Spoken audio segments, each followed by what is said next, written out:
क्या पूरा मामला है जो एडीएम को लेकर आपका ये चर्चाओं में? एक 1 जुलाई की बात है ये, और एक विषय में जो छुटमलपुर की चेयरमैन है उनका कुछ मामला था जिस विषय में हम एडीएम साहब से मिलने गए। मुझे जाना भी नहीं था वहां पे, पर मैं उस वक्त कलेक्ट्रेट में मौजूद थी और वहीं से गुजर रही थी। तो चेयरमैन साहिबा मुझे देख के मेरे पास आई गाड़ी के, और उन्होंने बड़ी परेशानी और भावुक अंदाज में मुझे बताया कि उनको 12 बजे से कहा जा रहा है कि लंच पे है एडीएम और उनसे मुलाकात नहीं हो पा रही। तो वो परेशान थी, और एक महिला जनप्रतिनिधि है, मैं भी एक महिला जनप्रतिनिधि हूँ, वो देखकर मैं उनकी मदद के लिए आगे बढ़ी। मैंने खुद एडीएम ई को 3 4 बार फोन करे, उन्होंने जवाब नहीं दिया।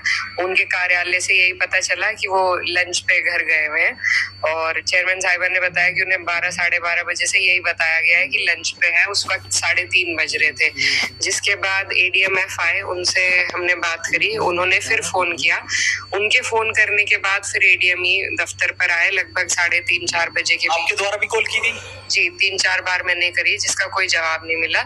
एडीएमएफ ने जब उन्हें कॉल किया, उसके बाद वो 3:30 पौने 4 बजे के बीच वो अपने दफ्तर आए।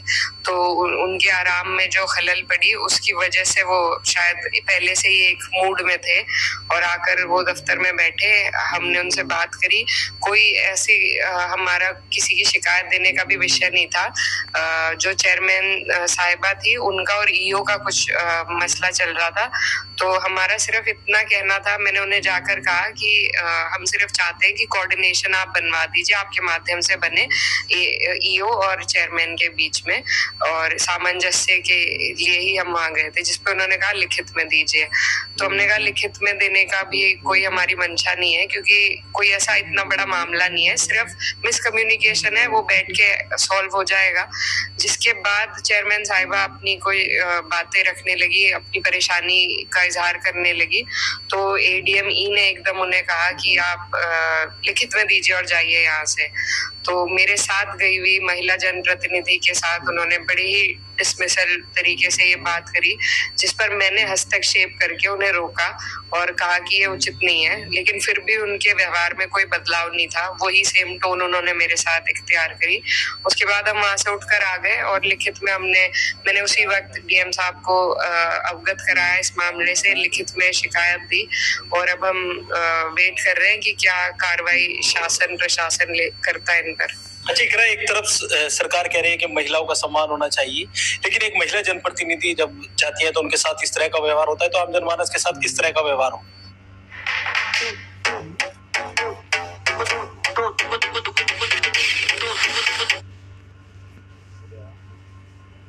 जी बिल्कुल, देखिए हमारा जो समाज है उसमें भी तहजीब की एक ऐसी तहजीब इख्तियार करते हैं लोग महिलाओं से बात करने में।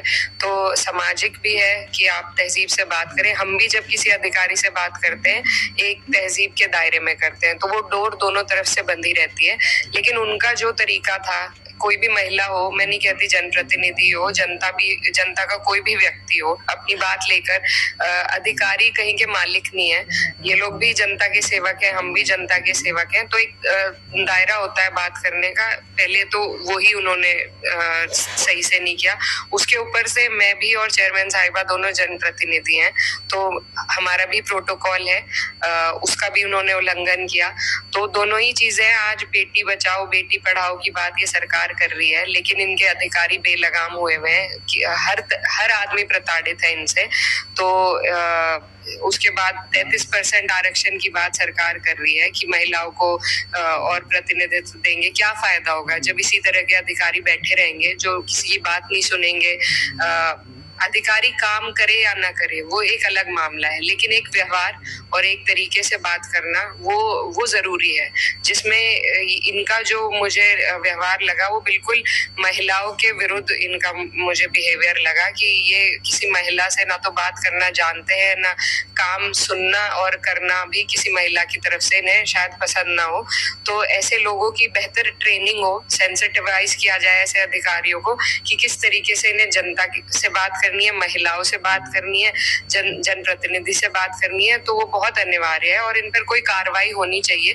क्योंकि मैं समझती हूँ आज सुबह से ही कई जगहों से फोन कॉल्स भी हमारे पास आ रहे हैं कि सिर्फ एक इशू नहीं है, बहुत सी महिलाओं के फोन आए जो प्रधान है, अलग अलग पदों पर हैं, जिनके साथ रोजाना इसी तरह का व्यवहार अधिकारी करते हैं। तो जरूरी है कि अधिकारी भी अपने संयम में रहे, अपने दायित्व का पालन करें और इस तरीके से बिल्कुल ही अपने आप को मालिक समझना ये उचित नहीं है। आपने कुछ दिन पहले एक स्टेटमेंट दी थी जिसमें आपने कहा था कि हमारे क्षेत्र के अधिकारियों को महिलाओं से आदेश लेने की आदत नहीं है, तो क्या वो इसी संबंध में? जी, मुझे ऐसा लगता है इन्हीं से उस वक्त हमारी बात हुई थी। ये 15 दिन पुराना मामला है और कावड़ चल रही है, इसलिए हमने उचित नहीं समझा कि इस चीज को उतना उजागर करें, लेकिन लिखित रूप से हमने सबको अवगत कराया और बिल्कुल कई अधिकारी इस तरह के हैं जो जानते ही नहीं है कि कोई महिला से उन्हें किस तरीके से बात करनी है या आदेश लेने की आदि नहीं है अभी तक। तो ये एक बड़ा फेमिनिस्ट क्वेश्चन भी है कि जहां हम एक तरफ महिलाओं को आगे बढ़ाने की बात कर रहे हैं, अगर बीच में हमें बिचौलिए मर्द ही रखने पड़ेंगे बात करने के लिए अधिकारियों से और अधिकारी हमारी नहीं सुनेंगे, तो फिर फायदा क्या है महिला सशक्तिकरण का।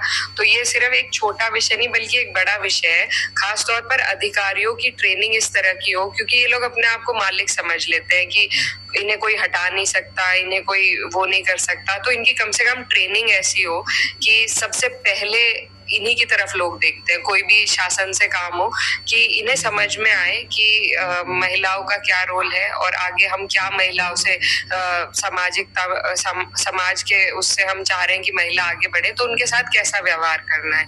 तो इनकी ट्रेनिंग तो जरूर होनी चाहिए ऐसे लोगों की, लेकिन मैं चाहती हूँ कि इन पर एक कठोर कार्रवाई भी हो, क्योंकि ये आज यहाँ हो रहा है। एक और कानपुर का मसला मेरे सामने आया था जहाँ पर एक साथ ही दो सीएम हो गए। तो इस तरीके से जो इनकी अनुशासनहीनता एक तरीके से अफसरशाही हावी है, अफसरशाही बिल्कुल हावी है और कोई किसी किस्म की लगाम नहीं है, न सरकार की तरफ से है, न सरकार के सत्ता में बैठे जो जनप्रतिनिधि है उनका भी यही हाल है। हम लोग तो फिर विपक्ष के हैं, लेकिन ये सही नहीं है। देखिए, हमें 5 साल में जनता के समक्ष जाना है, हम जिस तरीके से व्यवहार करेंगे हमें उसका परिणाम मिलता है, लेकिन इन लोगों की जवाबदेही भी तय होनी चाहिए कि ये किस तरीके से काम कर रहे हैं और इन पर कोई कार्रवाई होनी चाहिए। अच्छा, इकरा की पहचान एक सभ्य सांसद के रूप में होती है, उनके साथ ऐसा व्यवहार हो तो समर्थकों में आक्रोश लाजिम है कि उनके समर्थक आक्रोशित हो। लगातार बात की जा रही है धरना प्रदर्शन की, माफी मांगने की बात सोशल मीडिया पर लगातार चल रही है कि एडीएम साहब को माफी मांगनी चाहिए, लेकिन एडीएम साहब ने अभी एक प्रेस कॉन्फ्रेंस की, उसमें उन्होंने कहा कि वो लंच पर थे, वो फील्ड में थे, क्षेत्र में थे और जब उन्हें फोन गया तो वो 5-7 मिनट में ही आ गए। ऐसी कोई बात नहीं, वो तो नकार रहे हैं इस बात। देखिए, उनके नकारने से कोई बात, मुझे ये बात अगर चर्चित करनी होती 15 दिन से, ये बात 15 दिन पहले का मामला है तो हम तभी करते। ये मीडिया के संज्ञान में आई और मुझसे पहले खिसियानी बिल्ली खंबा नोचे एडीएम साहब अपना बयान दे रहे हैं, लेकिन मैं भी 1 साल से अपना जनप्रतिनिधि होने का दायित्व निभा रही हूँ। लगातार हमारे अधिकारियों में आना जाना लगा रहता है जनता के काम के विषय में। उससे पहले भी हम हमेशा जनता के बीच रहे हैं, उनके कामों को लेकर अधिकारियों से मिले। एक तमीज, तरबियत और तालीम हमने हासिल करी है जिसका प्रदर्शन अपने व्यवहार से ही आदमी कर सकता है। तो हम बिल्कुल सम्मानजनक रूप से अधिकारियों से बात करते हैं और उधर से भी सम्मान मिलता है। इनके अलावा और किसी अधिकारी की क्यों हमने शिकायत नहीं करी या क्यों इन्हीं के ही खिलाफ हमने वो करी। और वहाँ पे एडीएम-एफ मौजूद थे, उनको भी सारी जानकारी है और मैंने आते ही सबसे पहले डीएम साहब को अवगत कराया और सभी को लिखित रूप से मैंने चिट्ठी भी दी। तो ये तो उनका कहना, अब सिर्फ अपनी जान बचाने के लिए वो ऐसा कह रहे हैं और वही बात है कि आज उन्हें अपनी गलती नजर आ रही है क्योंकि मीडिया में ये बात चर्चित हुई है, लेकिन हमें झूठ बोल के किसी से कुछ लेना नहीं है। ऐसा अगर किसी और अधिकारी मुझे मंशा होती तो मैं सिर्फ उन्हीं का नाम क्यों लेती। तो बात तो बिल्कुल सच है और मैंने सभी को अवगत कराया है और उसी दिन करा दिया था।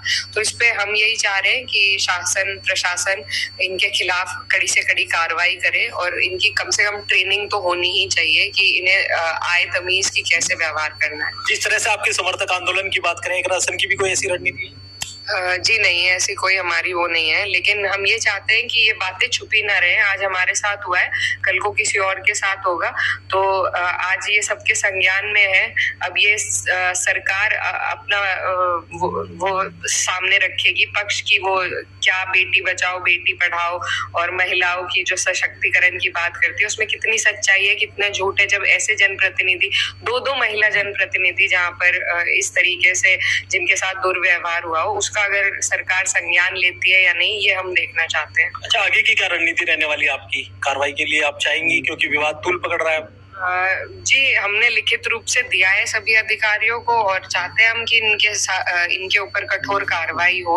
अब वो देखते हैं कि पहले तो हम वेट कर रहे हैं कि क्या ये लोग कार्रवाई करते हैं, उसके बाद ही कुछ। लोकसभा का सत्र भी शुरू होने वाला है, लोकसभा में इस मामले को उठाएं? नहीं, देखिए, ये एक हालांकि जनता से जुड़ा ही विषय है, लेकिन और तरीके हैं। प्रिविलेज कमेटी होती है, सांसद के प्रिविलेजेस होते हैं प्रोटोकॉल के, तो उसमें हम जरूर डालेंगे। लेकिन जो हमारा लोकसभा में उठाने के विषय हैं वो और इससे जो अलग है, जनता से ज्यादा जुड़े हुए हैं, तो उनको उठाएंगे। इनके लिए हम लिखित रूप से ही कार्रवाई। पार्टी का क्या स्टैंड है?